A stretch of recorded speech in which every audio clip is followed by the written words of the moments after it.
사람하고 사람이 만나서 결혼을 하면 아무리 잘 맞아도 별의별 일을 다 겪는다고들 하잖아요. 저도 결혼 준비하면서 그 말을 실감했어요. 저는 30 중반 여성으로 남편도 같은 나이예요. 예비 남편과 저는 수더분한 성격으로 저희 둘 사이는 아무 일이 없었는데요. 늘 그렇듯 막장 시어머니가 일을 이상하게 끌고 가더라고요. 그 상황에서 오해도 많이 해서 감정 싸움이 오갔는데요. 긴장되는 순간이 반복되면서 제 마음이 많이 불편했어요.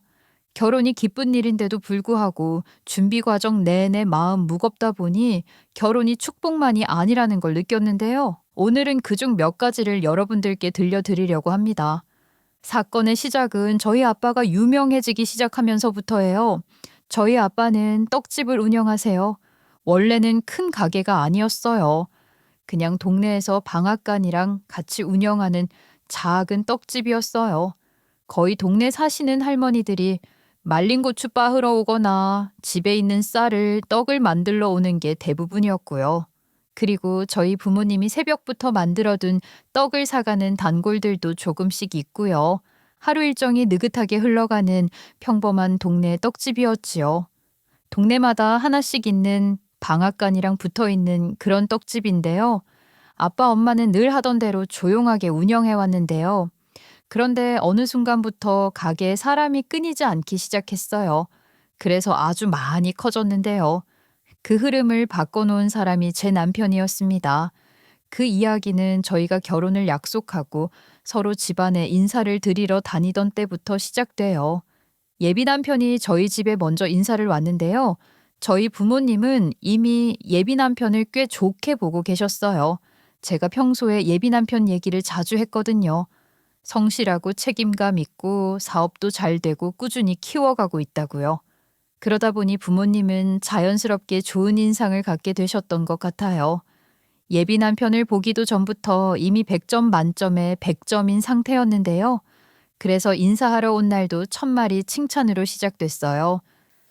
자네 사업이 잘 된다며. 젊은 사람이 참 기특하구먼. 그 나이에 사업이 쉽지 않은데도 잘하고 있다니 대단해. 네, 아버님. 꾸준히 키워가고 있습니다. 사업을 해보니까요. 결국 본질을 지키는 게 제일 중요하더라고요. 다른 데 신경을 아무리 써도 자기 자리에서 해야 할 일을 못하면 금방 무너지더라고요. 그 말이 맞는 말이야. 본업에 충실하다 보면 다른 건 자연스럽게 따라와. 나도 떡집을 오래 해보니까 알겠더라고. 요즘 문 닫는 가게가 얼마나 많은데 자기 일을 제대로 하면 손님들이 알아보게 되어 있어. 자네가 벌써 그걸 깨달았다니 참 기특하네. 예비 남편은 인테리어 샵을 운영하고 있고 아빠는 떡집을 오래 지켜오셨잖아요. 업종은 달라도 둘 다 소상공인이다 보니 첫 해와부터 통하는 부분이 많았어요. 특히 규모만 보면 예비 남편 쪽이 조금 더 큰 편이라 직원 관리나 자본금 흐름 같은 이야기도 자연스럽게 오가더라고요. 첫 만남이었는데도 둘이 서로의 일 얘기를 주고받으면서 바로 리듬이 맞았어요. 아빠는 떡집 돌아가는 구조를 이야기하고 예비 남편은 인테리어 업계 흐름을 설명하고 그걸 서로 흥미있게 받아치니까 대화가 끊이질 않았어요. 전 처음이라 어색할 줄 알았는데 금방 편안한 분위기가 잡히더라고요. 옆에서 보고 있던 엄마랑 저는 그 모습이 참 뿌듯했습니다. 결혼은 1년 정도 여유를 두고 천천히 준비하기로 했어요. 예비 남편이 먼저 저희 집에 인사를 와서 잘 마무리했고 그 다음 순서로 제가 예비 시댁에 인사를 드리러 가게 되었어요. 예비 시댁은 서울 외곽에 있는 4층짜리 빌라였고요. 그중 4층에 살고 계셨어요. 겉으로 보기에도 넉넉해 보이는 분위기는 아니었어요. 그래도 자가라고 하셔서 든든하시겠다는 생각을 하고 계단을 올라갔죠. 예비 남편이 예비 시댁 문을 열어줘서 들어갔는데요. 시아버님이 일찍 돌아가셔서 예비 시어머니 혼자 지내고 계셨어요. 제가 온다고 해서 직접 차린 음식들이 식탁에 가득 놓여 있더라고요. 이런 대접을 받으니 감사한 마음이 먼저 들더라고요. 그렇게 셋이 단출하게 식탁에 마주 앉았는데 예비 시어머니는 제가 자리에 앉자마자 바로 말을 꺼내셨어요. 너도 외동딸이라며? 외동딸의 외아들 아주 귀한 자식들끼리 결혼을 하네. 네, 어머님. 저희가 앞으로 열심히 살아서 좋은 모습 많이 보여드릴게요. 그러다 예비 시어머니가 조심스럽게 제 친정 이야기를 꺼내셨어요. 내가 우리 애한테 들었는데 친정이 이번에 새로 지은 그 신축 아파트에 산다며? 거기 집값 많이 비싸던데 너네 집 잘 사냐? 아니요, 어머님. 저희가 원래 그 동네 토박이라서요. 예전에는 주택가였는데요. 그때부터 거기에 살았어요. 재건축을 한다고 해서 분양권 받고 들어간 거예요.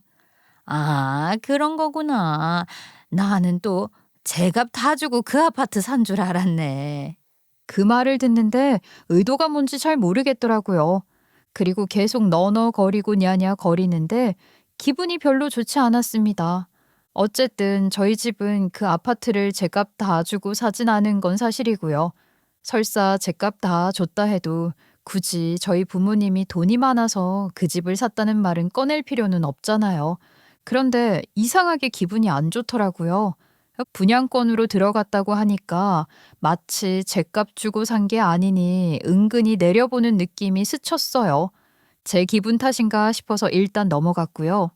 그 부분을 제외하면 크게 문제는 없었어요. 집에 가면서 예비 남편이 현재 자신의 집 상황에 대해 이야기를 해주더라고요. 예비 남편은 어머님 집에서 독립해서 다른 데 살고 있었는데요. 예비 시어머니께 매달 일정 부분 생활비를 드리고 있는 상황이라고 했어요. 결혼해도 크게 달라지진 않을 거라고 했습니다. 예비 시어머님은 예비 남편이 일을 하면서부터 아예 일을 안 하고 예비 남편이 주는 용돈으로 생활을 한다고 해요. 그것도 꽤 많이 드리더라고요. 그렇게나 많이 드리고 있어? 그건 요즘 사회초년생 월급 정도인데 그걸 다 쓰셔? 그동안은 내가 잘 벌었으니까 엄마가 요구하는 대로 드렸는데 결혼하면 상황이 달라지니깐 그리고 나도 그 금액은 많다고 생각하고 있어서 이것도 차차 해결할 테니까 좀만 기다려줘. 저희 아빠 엄마는 무슨 일이 있어도 당신이 벌어서 생활하려고 하는데요. 이런 부모가 많다는 것도 제가 사연을 들으면서 알게 되었는데 저희 시어머니가 그런 사람이더라고요. 그래도 예비 남편이 문제점을 인식하고 개선을 해준다고 하니까 그래도 거기까지는 괜찮았어요. 지켜보자는 생각으로 결혼 준비를 진행해 나갔습니다. 그렇게 결혼 준비를 조금씩 진행해 나가던 시점에 저희 친정아빠가 제가 시집 가면 살라고 미리 준비해둔 집 이야기를 꺼내셨어요. 좋은 집은 아니고 서울 외곽에 있는 오래된 20평짜리 소형 나홀로 아파트예요. 규모는 작지만 방 2개에 거실 하나면 신혼 살림하기에는 충분한 구조였어요. 가격도 서울치고 상상을 초월할 정도로 엄청 싸요.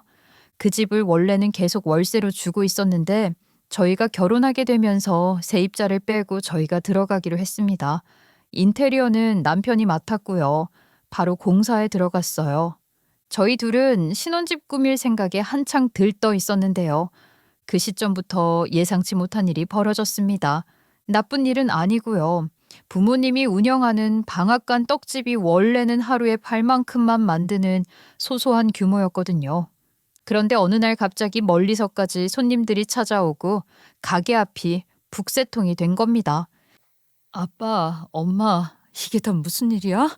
가게가 왜 이렇게 바빠? 아니, 우리 떡집이 인터넷에 나왔대. 그걸 보고 사람들이 몰려오더라. 너가 좀 찾아봐라 도대체 무슨 일인지. 확인해 보니까 저희 부모님 떡집이 SNS에 올라와 있었어요. 그것도 팔로워 많은 인플루언서가 저희 가게에 직접 들러서 떡을 사고 먹는 모습을 찍어 올렸더라고요. 얼마나 디테일하게 영상을 올렸는지 그 이후로 사람들이 하나둘 찾아오기 시작한 거였어요. 아빠가 만든 절편이 원래도 맛있었어요. 그냥 평범한 떡이 아니라 아빠가 몇 년 동안 혼자 시험해가며 만든 레시피였거든요.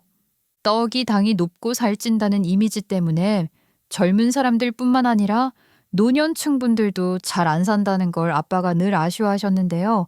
그래서 쌀배합 비율을 계속 바꾸고 당도도 여러 번 낮춰보면서 부담 없이 먹을 수 있는 절편을 따로 개발하신 거예요. 식감은 똑같은데 단맛은 훨씬 가볍고 한두 개 먹어도 속이 더부룩하지 않은 그런 절편이었어요. 문제는 만드는 양이 정해져 있다는 점이었어요. 작은 방앗간이다 보니 하루 생산량이 많지 않았고요. 그러다 보니까 문을 열자마자 절편부터 순식간에 팔려 나갔어요. 조금만 늦게 오면 진열대가 텅 비어 있는 날도 있었고요. 뒤에 찾아온 손님들이 허탕을 치는 일이 늘어나니 아예 전날부터 예약해두는 사람들이 생기기 시작했어요. 이름 적어놓고 다음날 찾아가는 방식으로요. 그래서 부모님은 한 개밖에 없는 떡 만드는 기계로 하루 종일 떡을 만드시더라고요. 제가 이런 말을 하니까 예비 남편이 저희 친정에 방문해서 이런 말을 하더라고요. 아버님, 이참에 규모를 좀 더 키워보시는 건 어떠세요? 아빠는 한숨을 짧게 내쉬면서 답하시더라고요. 예전에는 그런 생각은 있었어. 근데 시설 늘리려면 초기 자본이 꽤 들어가잖아. 그게 부담돼서 못한 거야. 초기 비용은 제가 투자할게요. 놓치기엔 아까운 기회 같아서요. 아빠는 놀란 표정으로 남편을 보셨습니다. 돈이 없어서 못한 게 아니야. 괜히 크게 벌렸다가 안 되면 어쩌나 싶어서 그러지. 괜히 설비 늘렸다가 손님이 확 줄어버리면 설비 증축한 비용이 날아가니까 그러지. 남편은 준비해온 자료들을 꺼내서 설명하기 시작했어요. 요즘 수요가 확실해요. 맛으로 이미 인정받았고요. 찾아온 손님이 다시 오는 건 그만큼 가능성이 있다는 거예요. 확장해도 충분히 감당 가능할 것 같습니다. 혹시라도 이게 일시적인 현상이라면 증축한 설비를 활용할 수 있는 다른 방법을 모색해 보는 게 맞아요.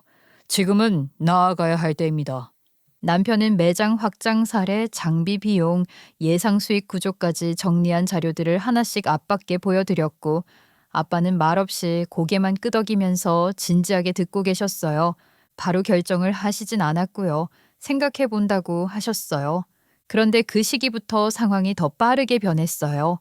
매일 아침 문 열기도 전에 사람들이 줄을 서 있었고 하루 종일 전화가 끊이지 않았습니다.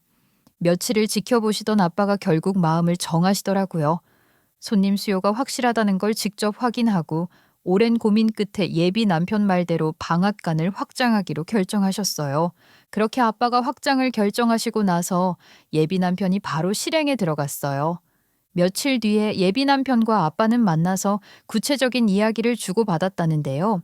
저는 일 때문에 같이 없었고요. 나중에 예비 남편이 그날 나눈 이야기를 얘기해 주었어요. 아버님 가게 확장하려면 이 정도는 있어야 제대로 준비할 수 있어. 그래서 내가 1억 투자하기로 했어. 뭐라고? 1억? 아니야, 자기야. 그렇게 큰 돈까지는 필요 없을 거야. 방앗간 확장하는데 1억은 너무 많아. 내가 보기엔 3천 정도면 충분할 것 같은데. 남편은 제 말도 들으면서 자기 생각도 차분하게 설명했습니다. 아니야. 초기에 자리를 제대로 잡아야 오래가. 어설프게 시작했다가 다시 손보는 게 더 큰 비용 들어. 지금 한번 제대로 해놓는 게 나중에 훨씬 나아. 그리고 딱 맞게 돈을 가지고 시작하면 자꾸 돈돈거리게 돼. 그래서 여윳돈을 넉넉하게 가지고 있어야 해. 그래야 돈 생각 안 하고 일을 진행해 나갈 수 있거든. 이미 아버님과 다 이야기된 일이야. 벌써 저희 아빠 통장으로 1억을 통크게 투척해버렸다고 합니다. 저는 걱정이 먼저 들었지만 예비 남편은 오히려 담담했어요. 이래서 이 사람이 자기가 하는 사업도 잘 되는 건가 싶더라고요. 예상도 못했던 큰 금액이 투입되면서 아빠 가게 확장 준비는 본격적으로 속도가 붙기 시작했습니다. 아빠 가게 확장 준비가 본격적으로 굴러가기 시작했을 때 저희 신혼집 공사도 동시에 진행되고 있었어요. 예비 남편이 인테리어 업체 사장이니까 집 공사는 전부 알아서 맡아 진행했거든요. 저는 중간중간 어떻게 되고 있는지 확인만 하러 갔어요. 어느 날 공사 현장에 갔다가 남편이랑 같이 일하는 팀장님을 처음 뵀어요. 그분이 진행 상황을 설명해 주다가 이런 말씀을 하시더라고요. 어떠세요, 사모님? 저희가 아주 열심히 작업했어요. 여기 인테리어 비용만 5천 넘었어요. 네? 5천이요? 이 집에 그렇게 많이 될 거라고는 생각도 못했어요. 요즘은 평당 100은 기본으로 잡아야 해요. 그런데 여기 아파트가 오래돼서 손볼 게 많았거든요. 대표님이 신경을 많이 썼어요. 배관부터 우풍도 있어서 아주 꼼꼼히 작업했거든요. 겉은 구축인데 안은 신축 못지않게 나올 겁니다. 오래 사시기엔 딱 좋아요. 설명을 듣는 동안 마음이 좀 복잡해졌어요. 저는 그렇게까지 화려하게 꾸며달라는 말을 한 적이 없었거든요. 그냥 깨끗하고 편하게 살 정도면 충분했는데요. 그런데 예비 남편은 직업 특성 때문인지 자기 능력을 최대한 쏟아붓겠다는 마음으로 공사를 진행하고 있더라고요. 그 결과 작은 20평짜리 집이 최신식으로 완전히 새 집처럼 탈바꿈되는 중이었습니다. 신혼집 공사로 정신이 없던 시기였는데 그 와중에 아빠 떡집도 동시에 재단장에 들어갔어요. 예비 남편이 투자한 1억으로 설비를 전부 교체하고 가게 구조까지 완전히 새로 손보는 큰 공사가 진행되고 있었거든요. 마침 아빠 가게 옆집이 매물로 나와서 그 공간까지 함께 확장했어요. 한쪽에서는 반죽하고 찌는 작업을 하고 다른 쪽에서는 포장하고 분류하는 공간으로 쓰고 앞쪽은 손님 응대만 따로 할 수 있게 공사를 했어요. 그런데 공사가 진행되는 동안에도 떡을 계속 만들어야 했으니까 작업은 작업대로 하고 공사는 공사대로 들어오고 가게 전체가 하루 종일 정신없이 돌아갔어요. 원래는 작은 방앗간 겸 떡집이었는데 어느 날 보니까 구조가 완전히 달라져서 거의 작은 떡공장처럼 변해가고 있더라고요. 저는 현장을 보자마자 깜짝 놀랐어요. 와, 아빠 가게가 어떻게 이렇게 바뀌는 거야? 나는 상상도 못했어. 역시 돈 들어가니까 확 달라지네. 아빠는 겉으로는 웃고 있었지만 말투에는 묘하게 무거운 기운이 있었어요. 잘 돼야 할 텐데 걱정이야. 손님이 계속 와줘야 하거든. 아빠는 예비 남편이 큰 돈을 투자해준 만큼 꼭 성공하고 싶다고 했어요. 공사 중에도 손님들이 꾸준히 찾아왔고 떡 만드는 작업과 공사가 동시에 진행되면서 가게는 하루 종일 분주했지요. 공사가 끝난 뒤부터는 변화가 더 빨랐어요. 가게 시스템 전체를 다시 잡으면서 온라인 주문도 받기 시작했고 직원도 몇 명 더 써서 포장과 택배 발송까지 진행했어요. 확장한 공간 덕분에 생산량도 훨씬 늘었고요. 결과적으로 가게는 정말 잘 되기 시작했습니다. 아빠와 엄마는 새로 들어온 직원들과 손발을 맞춰가며 떡을 계속 만들어냈고 옆에는 작은 커피숍까지 생겨서 떡을 먹으면서 커피를 마시는 손님들로 하루 종일 북적였어요. 예전에는 고요하던 동네가 갑자기 활기를 띠기 시작했습니다. 저는 가게 상황을 보면서 기분이 좋았어요. 아빠, 장사 잘 되네. 다 기우였네. 앞으로도 계속 잘 될 거야. 이제 불안하지 않지? 아빠는 미소를 지으면서도 마음 한쪽이 무거워 보였어요. 그렇지. 그런데 아빠 마음이 좀 그래. 김서방이 고맙긴 한데 아무래도 1억은 너무 큰 돈이야. 아빠가 조만간 대출 받아서 그 돈 갚으려고 해. 그래서 김서방한테 말했어. 아빠가 그동안 얼마나 부담을 느끼고 있었는지 바로 느껴졌어요. 예비 남편이 아무 조건 없이 투자한 돈이었지만 아빠 입장에서는 그 큰 금액을 계속 마음속에 얹어둘 수가 없었던 거예요. 아빠가 돈이 없어서 예비 남편의 지원을 받은 게 아니죠. 그 기운을 받은 거라고 생각하시고 아빠는 부담을 가지고 있었더라고요. 아빠의 마음이 그렇게 해야 편하다면 그렇게 하는 것도 나쁘지 않더라고요. 그래서 저와 예비 남편은 아빠의 뜻에 따르기로 했습니다. 그런데요. 그때까지는 저한테 별말도 하지 않고 조용히 지내던 예비 시어머니가 신혼집을 보러 오신 날 갑자기 예상하지 못한 말을 쏟아내기 시작했어요. 신혼집 공사가 다 끝나고 짐을 들이기 전에 예비 시어머니가 집을 한번 구경하고 싶다고 하셨거든요. 그런데 마침 예비 남편은 지방 출장이 잡혀 있어서 제가 예비 시어머니를 직접 모시고 집을 보여드리게 됐습니다. 집에 들어서자마자 예비 시어머니가 집을 훑어보며 말을 꺼냈는데 그 말투가 딱 들으면서부터 이상했어요.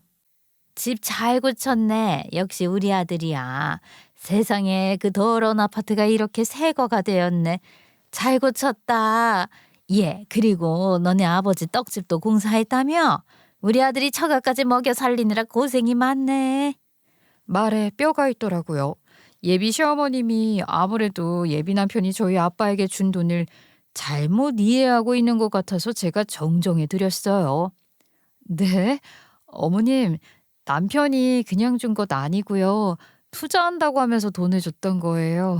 그런데요, 아빠가 그 돈 받고 마음이 무겁다고 갚으신다고 이미 말씀드렸고요. 그건 들으셨어요? 예비 시어머니는 표정 하나 변하지 않은 채 바로 말을 이어갔어요. 그러니까 그 돈 안 빌려줬으면 너네 집이 지금처럼 돈을 벌었겠냐고. 안 그러니? 순간 너무 당황스러워서 말문이 막힐 정도였어요. 이걸 그냥 넘기면 앞으로 계속 이런 식으로 치고 들어오겠구나 싶더라고요. 그래서 저도 명확하게 말씀드렸습니다. 어머님, 그건 아니에요. 원래 잘 되는 가게였고요. 남편이 먼저 투자하겠다고 해서 도와준 겁니다. 아빠는 그걸 갚겠다고 이미 말씀하셨어요. 그제야 예비 시어머니가 제 말을 듣고 한 템포 늦게 반응을 보이더라고요. 예, 너도 생각을 해봐라. 여기 아파트 가격이 얼마 하지도 않더라. 우리 애가 1억을 어찌됐든 줬잖니. 그리고 이 집 거친다고 5천 넘게 썼고. 이러면 너나 우리 아들이나 비슷하게 한 것 아니니? 그 말투를 들으니 단번에 알겠더라고요. 예비 시어머니는 우리 아들이 결혼할 때 집은 못 해가지만 대신 너네하고 비슷하게 맞췄다는 식으로 스스로 체면을 챙기고 싶었던 거였어요. 혹시라도 친정에서 자신을 낮춰볼까봐 먼저 선을 그어 놓으려는 태도였달까요. 하지만 그 과정에서 의도적으로 저희 집을 깎아내리는 말이 계속 섞여 있었던 겁니다. 시어머님도 저와의 신경전을 벌여서 자기 체면 챙기려고 맘을 단단히 먹고 오신 듯 했어요. 예비 시어머니의 마음이 어떤 건지 단번에 느껴지니 굳이 감정적으로 맞붙을 필요는 없겠더라고요. 그래서 저는 최대한 차분하게 말씀드렸어요. 요즘은 결혼할 때 다 반반으로 하고 각자 벌어서 준비하는 경우가 많아요. 누가 더 많이 해오고 누가 적게 해오는 게 중요한 시대가 아니잖아요. 저희는 그런 부분 따지지 않고 시작했어요. 그러니까 어머님께서도 너무 걱정하지 않으셨으면 좋겠습니다. 솔직히 이렇게 말하면 예비 시어머니도 어느 정도는 이해하시겠거니 했어요. 그런데 오히려 더 강하게 밀고 오시더라고요. 그러니까 말이야. 요즘은 결혼 문화가 좀 이상하더라. 우리 아들은 돈 잘 벌어서 앞으로 황금알을 낳는 닭이 될 텐데 고작 집 하나 해왔다고 이러니 그것도 우리 아들 돈이 들어간 집인데 나는 너무 키운다고 본다. 게다가 결혼도 하기 전에 저가에 그런 큰 돈을 주는 사위가 어딨니? 안 그러니? 그러더니 대화가 갑자기 다른 방향으로 흐르더라고요. 아까까지는 자기 아들이 집은 못 해가도 저희 쪽과 비슷하게 맞춘다는 식으로 말하더니 이번에는 또 남편이 저에게 과분하다는 이야기로 돌리셨어요. 말씀 하나하나가 자꾸 이상하게 이어지니 이제 시작인데 벌써 이런 분위기인가 하는 생각이 들었습니다. 말이 목까지 올라왔지만 더 말하면 감정 싸움이 될 것 같았어요. 이런 게 고부 갈등이구나 싶어서 저는 기분 상하고 싶지 않았고 이 이상 대화해봐야 의미가 없겠다는 느낌이 들어서 멈췄습니다. 그리고 예비 남편을 다음 날 만나서 어머님이 오해를 하고 계시는 것 같다고 잘 설명드리라고 했는데요. 예비 남편도 아주 난감해 하더라고요. 우리 엄마가 누구한테 지는 거 진짜 싫어하는데 이걸 또 그렇게 생각을 했나 보네. 알았어. 내가 잘 말해볼게. 왜? 어머님이 누구한테 지는 걸 싫어하셔? 이것도 지는 거라고 생각하시는 거야? 우리 엄마가 좀 특이해. 내가 아들이니까 참고 사는 거지. 주변에 적이 많아. 그러면서 남편이 예비 시어머니 과거 이야기를 들려줬어요. 예비 시어머니와 가족들은 원래 지방에 살았고 같은 동네에 친언니도 있었다고 해요. 그러다 이모가 어렵게 서울에 집을 샀는데 예비 시어머니가 서울 집값은 비싸기만 하지 살 때는 아니다. 곧 떨어진다더라 같은 말을 하며 오히려 깎아내렸다고 했어요. 결국 그 일로 둘이 크게 싸웠대요. 남편 말로는 예비 시어머니가 늘 본인이 중심이어야 편한 성격이라 형편이 더 좋지 않던 이모가 서울에서 자리를 잡는 게 못마땅했던 거라고 했어요. 그러면서 어머님도 얼마 안 가 서울에 집을 사놓고 새를 놓았다고 합니다. 말의 앞뒤가 안 맞는 거죠. 그러면서 예비 시어머니가 아버님과 결혼한 이유도 설명해 줬어요. 그 당시 시아버님은 정말 잘생겼었고 아버님의 아버님은 당시에 지역에서 꽤 큰 공장을 운영해서 재력도 있어서라고 해요. 제일 좋은 건 자기가 가져야 하는 심리라고 하더라고요. 그런데 결혼 후 얼마 지나지 않아 공장이 부도나고 빚이 생기면서 예비 시어머니는 결국 세 주고 있던 서울집으로 올라와 살게 되었고 그 집이 지금의 시댁집이라고 했습니다. 이후 아버님은 서울에서 계속 일하다가 남편이 대학생일 때 직장암으로 돌아가셨다고 했어요. 그 다음부터 예비 남편이 어머님이 저지르는 수많은 대출이나 빚을 감당했다고 하고요. 생활비도 이렇게 많이 주는 것도 다 어머님의 협박이 있어서라고요. 남편 얘기를 듣다 보니 예비 시어머니의 지금의 성격이 형성된 배경이 어느 정도 이해되긴 했습니다. 그렇다고 해서 제가 들었던 말들이 괜찮은 건 아니었지만요. 예비 남편이 어머님에 대해 설명해 주면서 어머님이 말하는 건 모두 한 귀로 듣고 한 귀로 흘리래요. 자기가 다시는 그런 말 못하게 막는다고 하는데요. 그렇게 예비 남편이 말을 해주니 마음이 풀렸습니다. 어차피 예비 시어머니와 자주 만나는 사이도 아니었고 저한테 따로 전화해서 이것저것 간섭하는 분도 아니라서 그날 일은 일단 잊고 지냈어요. 결혼 준비에만 집중하면서요. 그러던 중 상견례 날짜가 다가왔어요. 저희 부모님은 늘 그렇듯 깔끔하게 평소 입던 단정한 옷차림으로 나오셨어요. 비싼 옷이나 가방, 구두 이런 건 없으시거든요. 그런데 예비 시어머니는 모습을 보자마자 확 눈에 띄었어요. 온몸이 브랜드 로고로 도배된 옷차림이더라고요. 옷이며 가방이며 신발까지 멀리서 봐도 명품이라는 게 딱 보이는 스타일이었어요. 예쁘면 말을 안 해요. 그냥 졸부 느낌이에요. 어떤 느낌인지 아시겠죠? 예비 시어머니는 브랜드 로고가 딱 보이는 옷차림 그대로 의자에 앉더니 표정부터 말투까지 아주 도도하게 굴더라고요. 고상한 척, 여유로운 척, 잘난 척, 할 수 있는 척은 다 하고 계셨어요. 그러더니 갑자기 가소로운 말투로 이런 말을 꺼냈어요. 어떻게 장사는 잘 되시나요? 저희 아들이 이렇게 정이 많아요. 저희 부모님은 예비 시어머니 성격을 전혀 모르셨잖아요. 처음 뵙는 자리니까 그냥 정중하게 답하셨는데 그게 문제였어요. 네, 우리 사위가 하라는 대로 해서 그런지 정말 가게가 잘 돼요. 그러자 예비 시어머니가 바로 받아치더라고요. 그러게요. 우리 아들이 아니었으면 그 떡집이 뜰 일이 있었을까요? 우리 아들이 참 대단해요. 그 큰 돈을 결혼도 안 한 처가에 먼저 놓는 사위가 어딨어요. 저도 처음엔 놀랐다니까요. 사돈댁은 복 받으신 거예요. 이런 사위가 어딨어요? 저는 그 순간 아빠 얼굴이 딱 굳는 게 보였어요. 당황했지만 예의상 아무 말도 못하고 계셨고요. 엄마가 분위기를 바꿔보려고 말을 꺼냈어요. 집 인테리어 해주신 거 보고 가셨다고 들었어요. 솜씨가 정말 좋더라고요. 새 집처럼 됐더라고요. 그러자 예비 시어머니는 기다렸다는 듯이 또 말을 이어갔습니다. 그러니까요. 그렇게 오래된 집을 우리 아들이 완전 새 집으로 만들었잖아요. 투자금이랑 인테리어 비용까지 합치면 저는 이미 반반 한 거나 다름없다고 생각해요. 그 말투가 겉보기엔 웃는 말 같은데 속으로는 우리가 더 했다는 식으로 강조하는 게 너무 티가 났어요. 상견례 자리가 시작하자마자 분위기가 그렇게 기울기 시작했습니다. 그때 예비 남편이 말도 안 되는 시어머니의 논리를 바로 끊어줬어요. 장인 장모님이 배려해 주셔서 집을 주신 거니까 우리가 수월하게 결혼 준비하고 있는 거예요. 아니었으면 우리도 집 알아보고 대출받고 난리 났을걸. 내 주변 친구들은 집 못 구해서 난리더라고. 큰 싸움까지 벌어지고 그래. 저도 남편 말을 자연스럽게 받았어요. 그러게요. 서울 집값이 얼마나 비싼데요. 이 부분은 저희 엄마 아빠께 정말 감사하게 생각해요.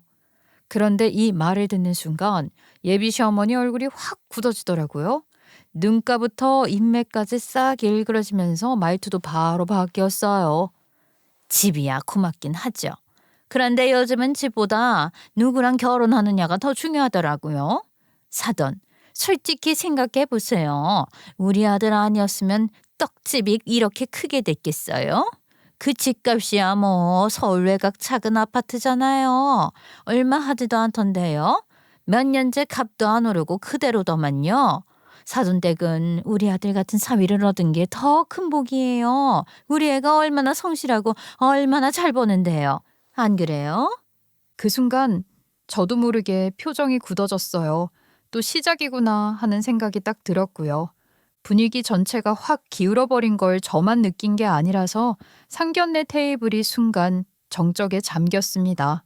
저희 부모님은 상견례 분위기를 더 망치고 싶지 않으셨는지 그때부터는 오히려 사위 자랑을 하면서 상황을 부드럽게 넘기려고 하셨어요. 그러자 예비 시어머니 얼굴이 금방 풀리더라고요. 아주 흡족해하는 표정이었습니다. 식사가 끝나고 자리에서 일어날 무렵 아빠가 예비 시어머니께 조심스레 이런 말씀을 하셨어요. 저희 떡집이든 저희 집이든 가진 재산이든 저희가 죽으면 다 우리 딸에게 갈 겁니다.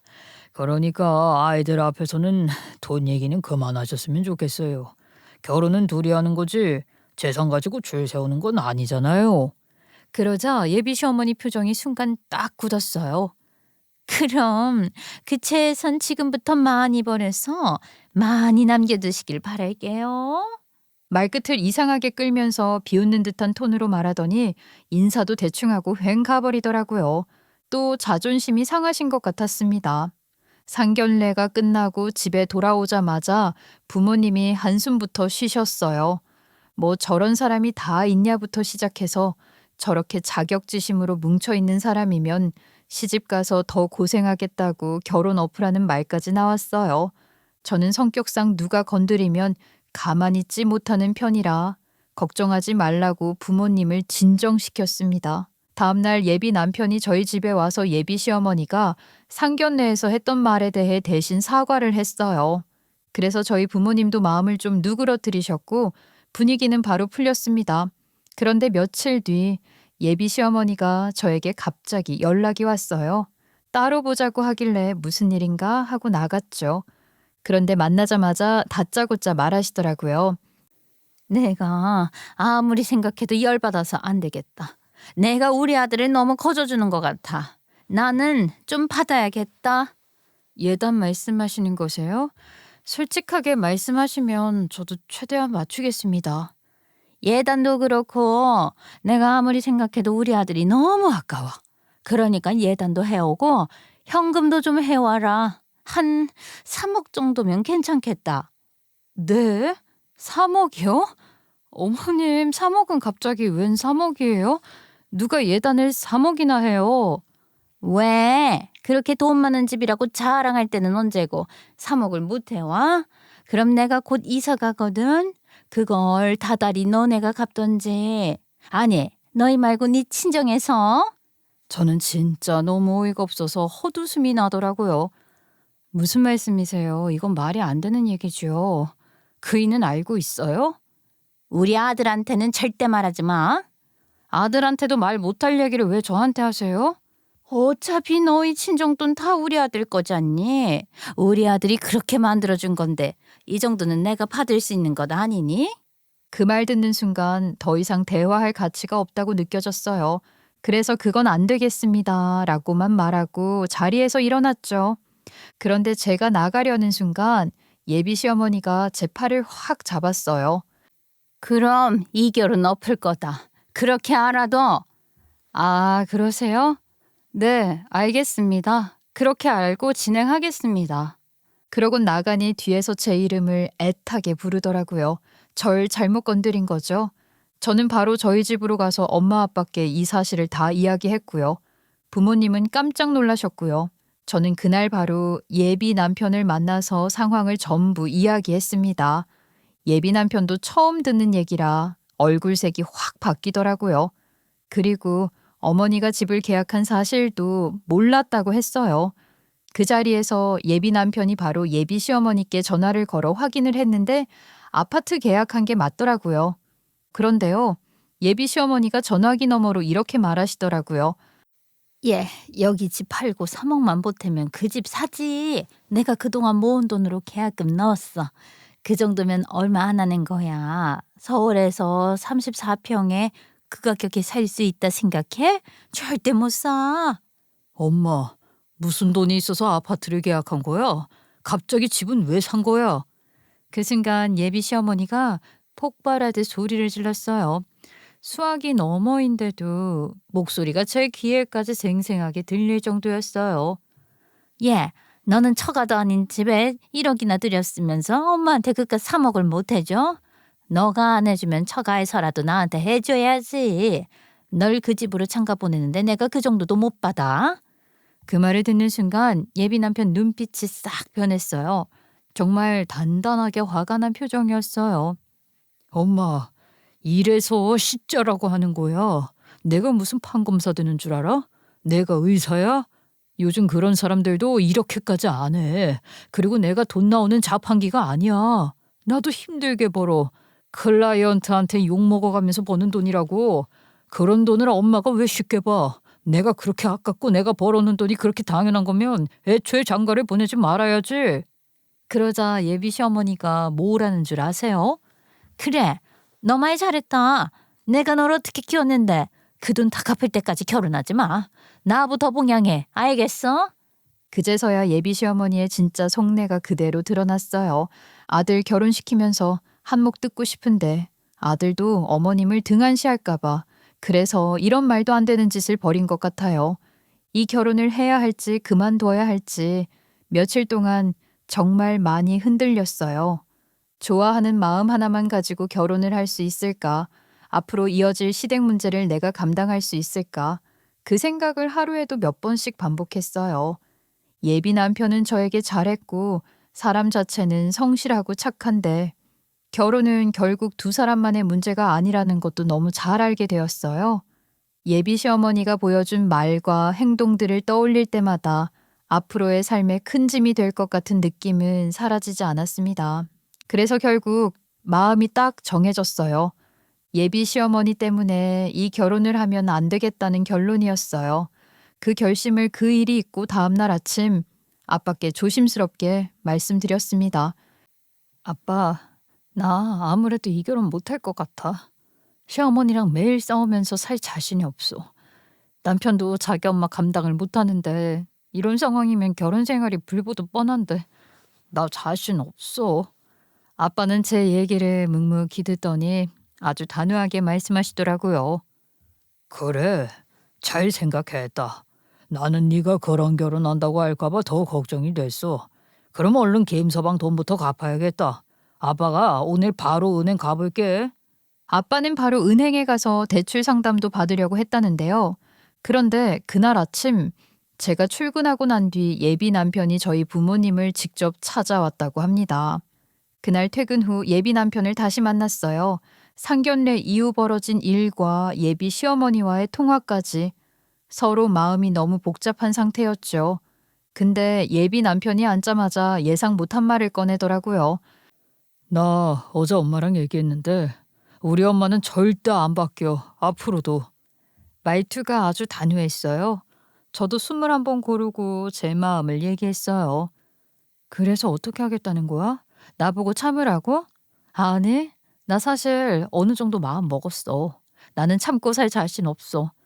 결혼하고도 이혼하는데 지금 이 상태에서 헤어지는 게 서로한테 낫다고 생각해.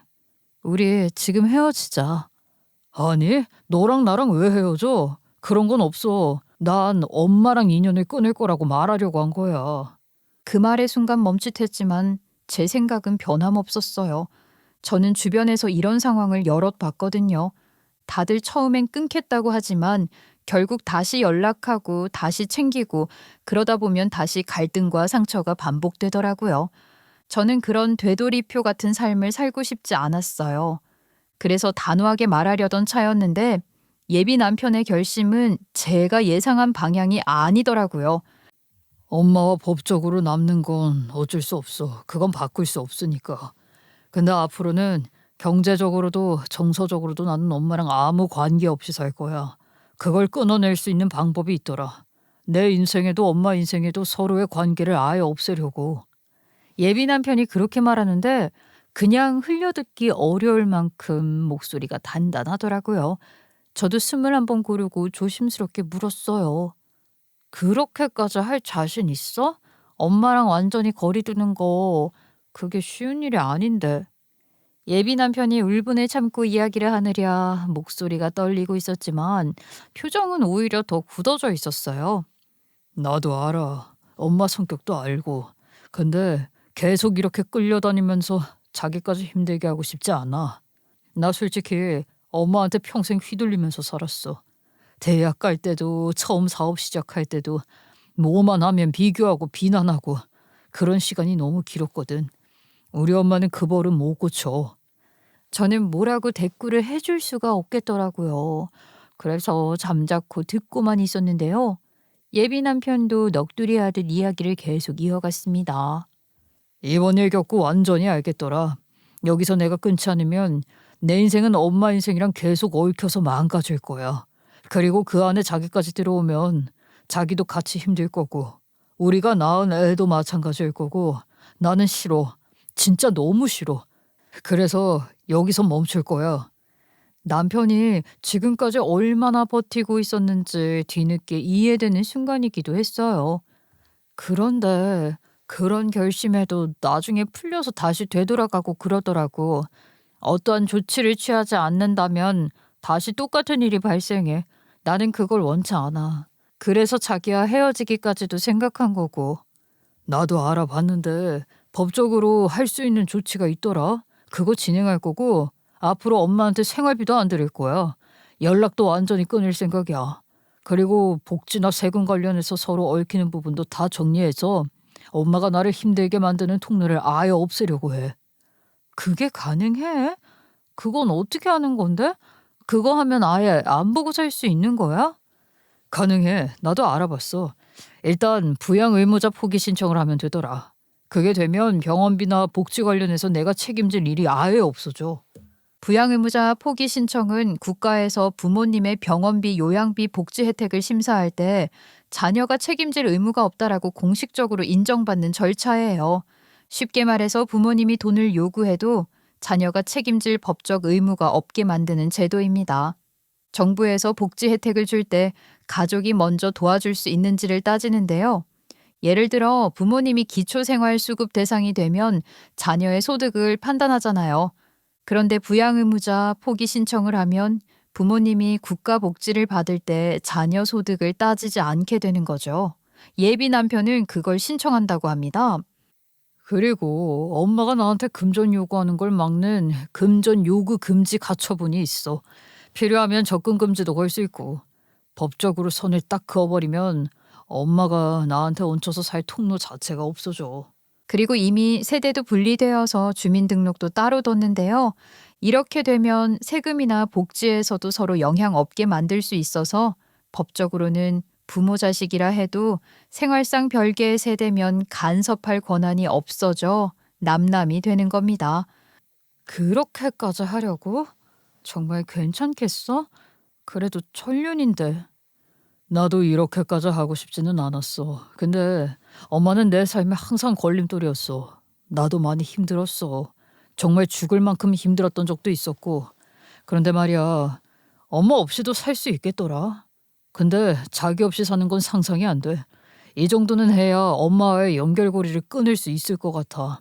이건 내가 감당해야 하는 문제라고 생각해. 예비 남편은 어머님과 인연은 남되, 삶은 완전히 분리해서 살겠다는 뜻을 분명히 했어요. 그 말을 듣는 순간 제 마음 한쪽이 확실히 흔들리긴 했습니다. 그래서 예비 남편은 결국 부양 의무자 포기 신청을 하려고 움직이더라고요.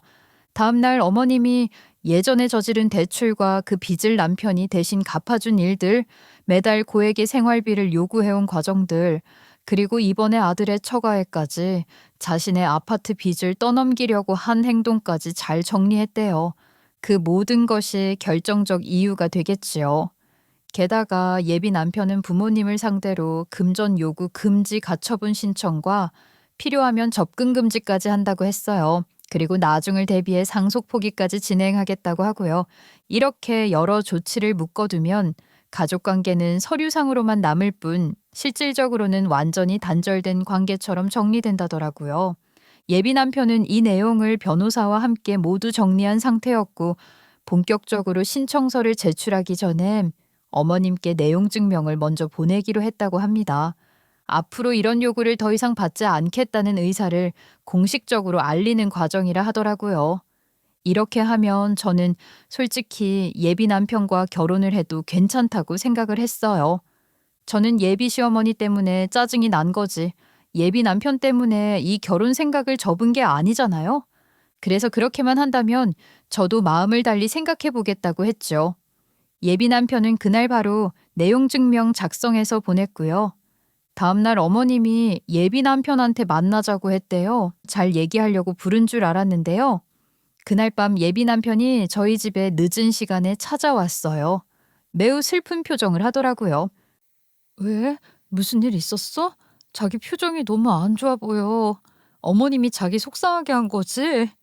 우리 엄마 이상한 사람이라는 건 알았는데 정말 더 이상한 사람이더라. 예비 남편을 예비 시모가 그날 불러서 갔더니 어떻게 자기한테 이럴 수 있냐고 하면서 그까짓 아파트 계약 취소할 테니 이런 것 그만하라고 했대요. 그래서 예비 남편이 아파트 계약이 문제가 아니라 엄마의 사상이 문제라고 했더니 자기는 아들 하나 있는데 심지어 그 아들이 돈도 잘 버는데 이런 것 하나 바라면 안 되냐고 했다고 하네요. 그러면서 하는 말이 뭔 줄 알아? 이대로 남남이 되면 자기 노후는 어떻게 하냐고 그러더라. 자식을 그냥 노후로 생각했나 봐. 어머나 세상에 그렇게 대놓고 말씀하셔? 너무하셨다. 예비 남편은 그날 어머님과 마주한 뒤 자기를 자식으로 보는 게 아니라 돈으로 본다는 생각이 들었대요. 더 설명해주고 싶지도 않았고 그 생각을 고쳐주고 싶지도 않아서 말없이 신발을 신으려 했는데 어머님이 예비 남편의 바짓가랑이를 붙잡고 늘어지며 난리를 치셨다고 했어요. 엄마가 울면서 자기 머리가 나빠서 그렇다느니 바보라느니 하면서 갑자기 자신의 머리를 세게 때리더라. 내가 엄마 말리다가 결국 엄마 머리를 붙잡고 울부짖었어. 후회해도 늦었으니까 제발 나 좀 놔달라고. 그렇게 겨우 빠져나온 거야. 진짜 힘들었어. 예비 남편은 그리곤 바로 저를 만나러 왔다고 했어요. 지쳐 보이는 얼굴에 저는 그저 조용히 어깨를 토닥여주는 수밖에 없었습니다. 예비 남편은 한참을 울고 나서도 허탈함을 감추지 못했어요. 부모가 없는 사람이라면 이런 느낌일까? 버림받는 게 이런 느낌일까? 없는 게 나은 건지 이런 부모라도 있는 게 나은 건지 잘 모르겠다. 그 말이 너무 쓸쓸하게 들려서 저는 조심스럽게 말을 건넸어요. 오늘은 그냥 아무 생각도 하지 말자. 분명한 건 제일 힘든 일은 지나갔고 이제는 해결만 하면 된다는 거야. 내가 자기랑 계속 함께 있어 줄 테니까 힘들면 나한테 기대도 돼. 예비 남편은 제 어깨에 기대서 한참을 울었어요. 그동안 쌓였던 감정이 터져 나오는 것 같았고요. 그 모습을 보면서 저는 마음 한쪽이 확실히 정리되더라고요.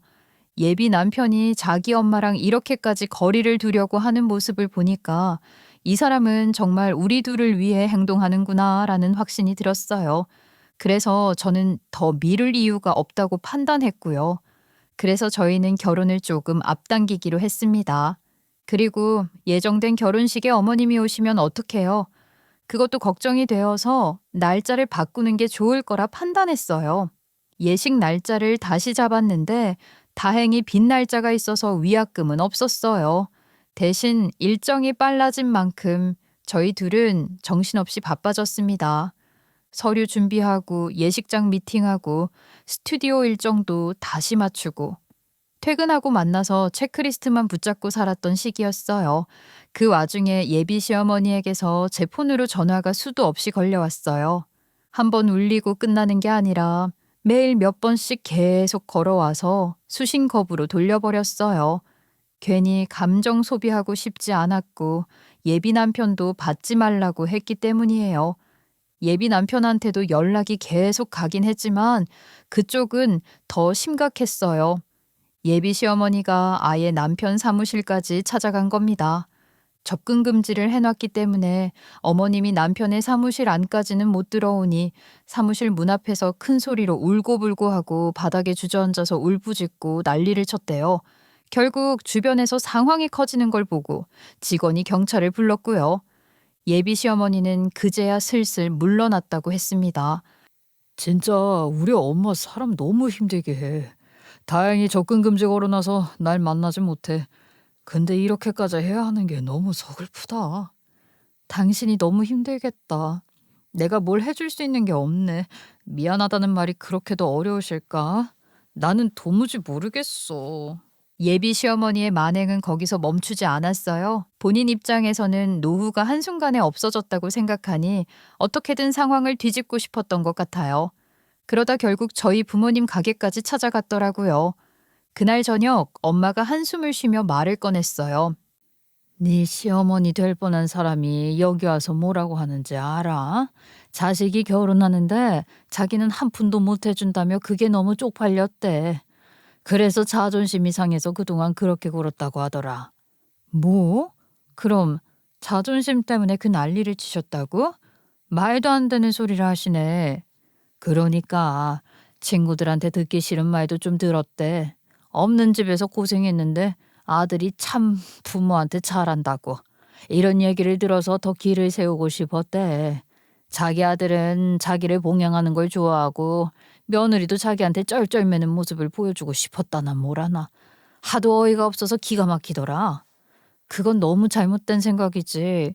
미안했던 마음이 있었다면 그렇게 행동하지 않았겠지. 아빠가 옆에서 고개를 저으시더니 덧붙이셨어요. 그래서 내가 몇 마디 했어. 그런 말로 포장하지 말라고. 못 해준 게 미안했다면 우리한테 새로 산 집 비갚으라는 소리부터 하지 않았을 거라고. 그건 미안함이 아니라 탐욕이라고. 남의 돈은 쉽게 여기고 남의 노동은 가볍게 여기는 거라고 말해줬지. 가만히나 있으면 착한 애들이 그냥 모시고 살 텐데 자기 복 자기가 차버렸다고 하니까 울더라. 정말 맞는 말이었어요. 예비 시어머니가 그냥 조용히 계셨다면 저도 시어머니 공경하면서 잘 살았겠죠. 하지만 저희 부모님을 낮춰 말하고 저에게 말도 안 되는 요구를 하고 아들을 돈으로만 바라보는 그 태도 때문에 마음이 돌아선 거잖아요. 그걸 본인은 끝까지 모르더라고요. 엄마는 더 단호하게 말씀하셨대요. 부모는 자식이 몸 하나 성체 하나도 살아만 있으면 감사한 게 부모 마음인데 그 여자는 그런 기본적인 마음이 없어. 이해력이 부족해. 솔직히 말하면 경계성 성향 있거나 소시오패스 같다는 생각까지 들었어. 정말 그렇게까지 느껴졌어? 아빠도 그랬어. 내가 몇 번이고 말해줬어. 그래도 알아듣지를 못해서 결국 돌아가시라고 했고 결혼은 우리 알아서 할 테니 여기도 발길 끊으라고 했어. 이렇게까지 큰 소리를 들었으니 아마 다시는 찾아오지 않을 게다. 나도 김서방 부모라고 생각해서 처음엔 최대한 좋게 말하려고 했어. 근데 말이 안 통해. 그 사람은 기본적인 선이 없어. 그걸 알고도 김서방이 그동안 버텼다는 게 더 대단해. 오히려 난 잘 됐다고 생각해. 결혼 전에 이렇게 딱 끊어내는 게 맞아. 저는 부모님 얘기를 들으면서 예비 시어머니가 어떤 사람인지 그리고 왜 예비 남편이 그토록 힘들어했는지 다시 한번 더 확실하게 이해하게 됐어요. 그 후로 몇 달이 지나 저희는 조용히 결혼식을 올렸어요. 예비 시어머니께는 따로 연락드리지 않았고요. 시아버님이 오래전에 돌아가신 뒤로 친척들과도 왕래도 거의 없었다고 해서 정말 가까운 지인 몇 분만 모신 작은 예식으로 진행했습니다. 불필요한 갈등 없이 차분하게 끝내고 싶은 마음이 컸거든요. 결혼 후에는 서울을 완전히 떠나 남편 일 때문에 지방으로 내려가서 새 보금자리를 마련했어요. 환경도 바뀌고 사람들도 낯설었지만 저희 둘만 바라보고 새로 시작한다는 느낌이 오히려 좋았습니다. 시어머니와는 그 뒤로 단 한 번도 연락하지 않았어요. 저도 그렇지만 남편도 그 부분에 대해 정말 미련이 없더라고요. 그래서 저도 더 이상 마음 쓰지 않고 지내고 있습니다. 그리고 결혼 전에 저희 아빠가 대출을 받아 예전에 남편이 투자했던 1억을 전부 갚았어요. 남편은 그걸 굳이 갚지 않아도 된다고 말했지만 아빠가 완강하게 고집을 피우셨죠. 도와줬으니 고맙고 갚았으니 이제 깔끔하다고 하셨어요. 그래도 남편은 아빠 떡 공장을 계속 도와주고 있어요. 한 달에 2번 정도는 내려와서 공장 동선이 비효율적인 부분이 없는지, 온라인 주문 처리할 때 문제되는 지점은 없는지, 포장실이나 판매 공간은 더 개선할 곳이 있는지 이런 걸 하나하나 살펴보면서 조언을 해주더라고요. 직원들과 잘 지내는지도 챙겨보고요.